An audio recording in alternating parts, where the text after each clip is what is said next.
আসসালামু আলাইকুম ভিউয়ার্স, আশা করি সবাই ভালো আছেন। এই দেখুন, এটা বাড়ির উপরে যে ভ্যানে করে যে নিয়ে আসে বিক্রয় করতে, আসলে এটা ব্রয়লার হিসাবে কেনা হয়েছিল। এখন পরে দেখে এটা কক মুরগি হয়েছে। দেখুন কি অবস্থা! ব্রয়লার হলে এতদিনে অনেক বড় হয়ে যেত, কিন্তু কক মুরগি বাড়তেছে না। এটার বয়স কিন্তু অনেক হয়ে গেছে, তার কিন্তু বাড়তেছে না। আসলে এভাবে বাড়ির উপর থেকে আসলে নিয়ে মানুষ ঠকাচ্ছে। ব্রয়লার হিসাবে নিয়েছিল। তো এটার বয়সের যদি ব্রয়লার হতো, কমপক্ষে 2 থেকে 3 কেজি হয়ে যাইত। আর এই দেখুন কক মুরগি, এটা 1 কেজি হয় নাই এখনো।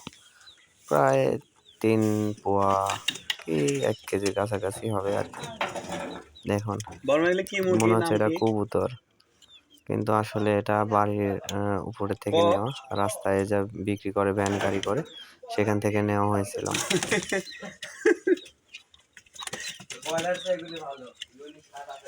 তো এইভাবে অরিজিনাল বাচ্চা যদি নিতে হয় তাহলে কোনো হ্যাচারি থেকে নেবেন, নয়তো বাড়িপুর থেকেও নেবেন না, কারণ বাড়িপুর আসলে এগুলা ভালো না, 100% না। তো এগুলা কখন খুব ভাওতাবাজিভাবে সেল করে যায়, বোঝাই নষ্ট, টাকাগুলো নষ্ট। থাইল্যান্ডের জাত।